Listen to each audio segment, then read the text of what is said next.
我覺得新質生產力咧，其實就好似可持續發展咁樣。其實每一個行業都係需要關注嘅。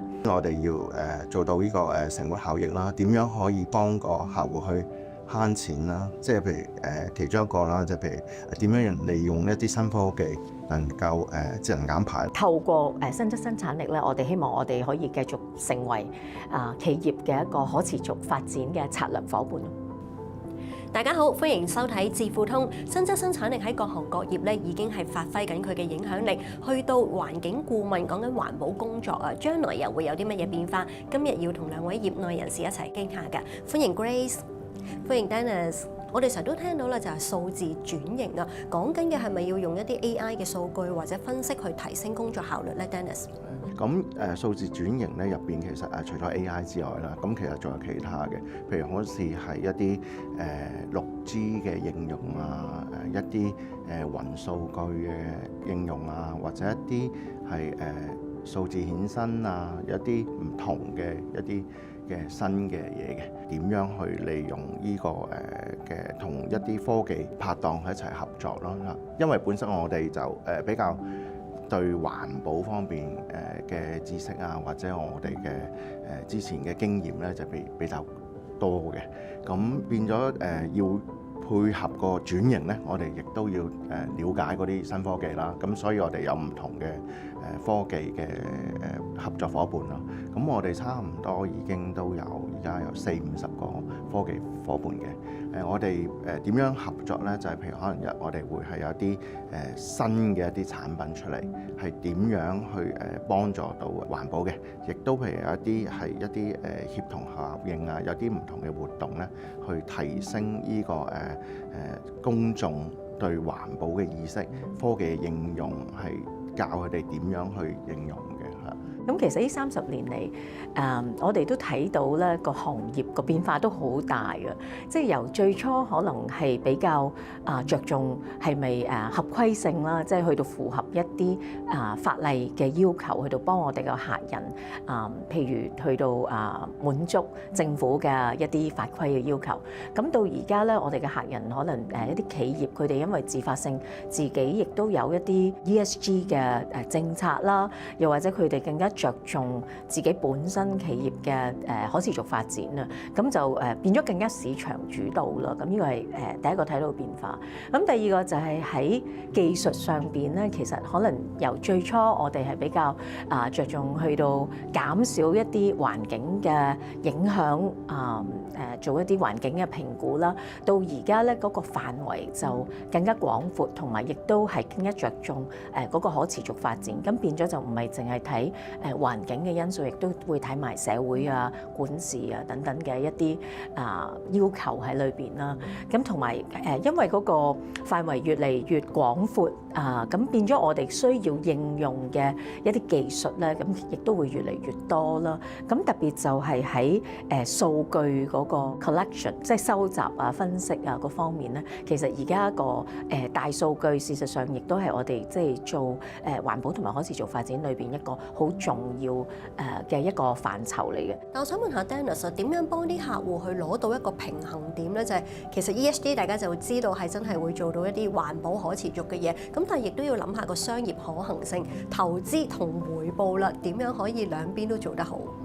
冇錯，當我哋同客戶接觸嘅時候咧，咁佢哋都會諗下有咩辦法係將個成本變做價值，亦都我哋同客戶一齊去諗嘅。咁有幾方面啦。咁第一方面就當然我哋要做到呢個成本效益啦，點樣可以幫個客戶去慳錢啦？即係譬如其中一個啦，即係譬如點樣利用一啲新科技能夠節能減排啦，令到佢哋減少一個電費啦。咁另外有一啲國家啦，都有啲碳稅嘅要求嘅。咁點樣可以幫到一個客去減碳，又俾少啲碳稅啦？呢啲就係其中一部分啦嚇。咁有好多嘅案例嘅。咁我哋亦都同客戶就住唔同行業去分析啦。對客戶嚟講啦，風險控制亦都好緊要嘅。咁我哋會幫一啲客戶咧去應對佢哋面對嘅一啲嘅風險啦，尤其是而家我哋講緊氣候變化啦。其實氣候變化係除咗嗰個物理上啦，或者係咁會有到影響。其實中間譬如可能就住一啲氣候變化轉型。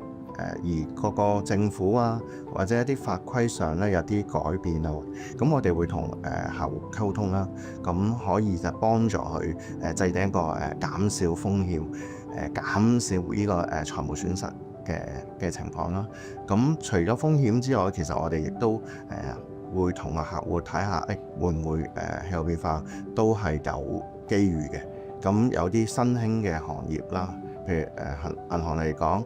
綠色金融呢幾年係應該係首先出現啦，係比較活躍嘅一個嘅活動啦，同埋一個熱嘅一個主題啦嚇。咁呢啲亦都係對銀行嚟講係一個新嘅一啲產品啦。咁公司未來點樣去拓展內地或者係亞太區市場啊？因為見到而家其實唔同嘅市場，佢哋嘅環保標準或者文化都略有唔同嘅喎。過去嗰幾年就隨住呢個全球呢個貿易開始擴張啊，咁同埋有唔同嘅一個標準出現啦。咁我哋其實都陸續都往海外去拓展啦。咁我哋其實有幾個唔同嘅策略嘅。首先我哋做咗一個區域部署先啦。咁我哋要選擇一啲地區啦，比較係符合呢個中國國策啦，同埋一啲我哋策略上環保嘅要求啦嚇，同埋當地政府亦都係比較有決心啊，或者係喺個環保步伐方面咧，都係有一個比較前瞻性啦。咁我哋首先都會睇返譬如最近我哋由灣區開始啦，咁我哋會係拓展大灣區啦。咁跟住慢慢我哋就會係去咗長三角啦，即係往北少少啦。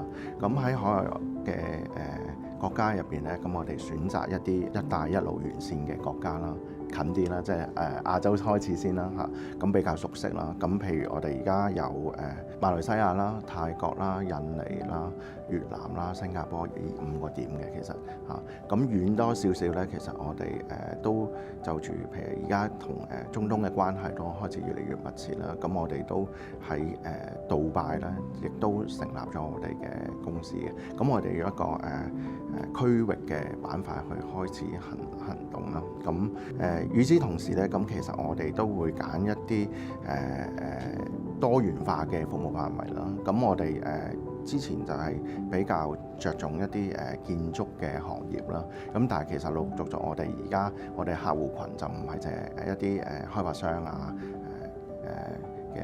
咁我哋會多咗就譬如可能一啲上市公司啊、製造業啊、工廠啊。咁我哋而個建築嘅唔同類型咧，就由呢個商業地產啊、住宅啊。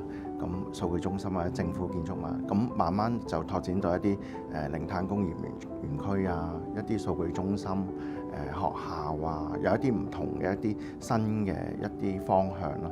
咁我哋除咗建築之外，其實我哋慢慢咧都會由呢個下游企業幫佢哋做報告，開始咧就成個供應鏈係將佢慢慢去減碳啦。咁呢個亦都係符合我哋唔同嘅區域部署啦。變咗我哋係譬如去其他國家發展嘅時候，我哋都要識點樣去做啲對工廠點樣幫佢減排，佢嘅產品點樣幫佢減排，點樣做好環保。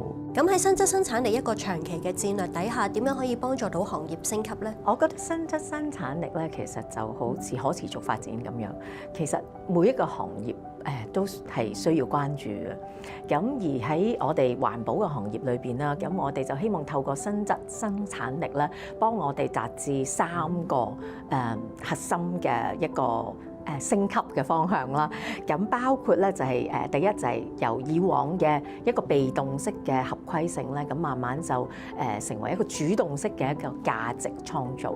咁包括我哋係可以透過運用一啲大數據啊，咁同埋一啲科技咧，幫助我哋客人咧達至一啲國際性嘅基準啦，或者提升佢哋一個評級啦，發掘一啲碳資產啦，同埋綠色金融嘅機會嘅。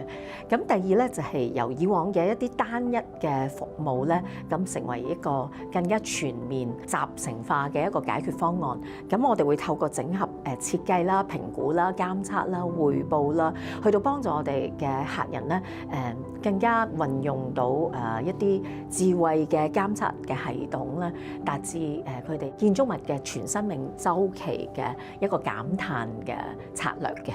咁而第三咧就係由以往可能我哋比較係邊緣去到輔助我哋客人去到減排，而家就更加參與到佢哋企業嘅一啲核心嘅ESG 嘅策略嘅制定啦。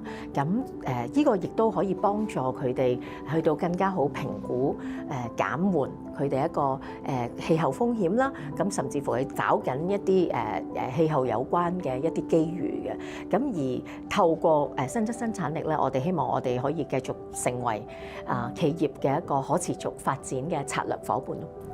唔該晒 Grace 同埋 Dennis。咁其實佢關於可持續發展咧，真係各行各業都有一個密切嘅關係，同埋同公司嘅成本效益咧，都係有一個直接嘅影響嘅。今日了解多咗好多，多謝晒兩位。唔該晒。Thank you。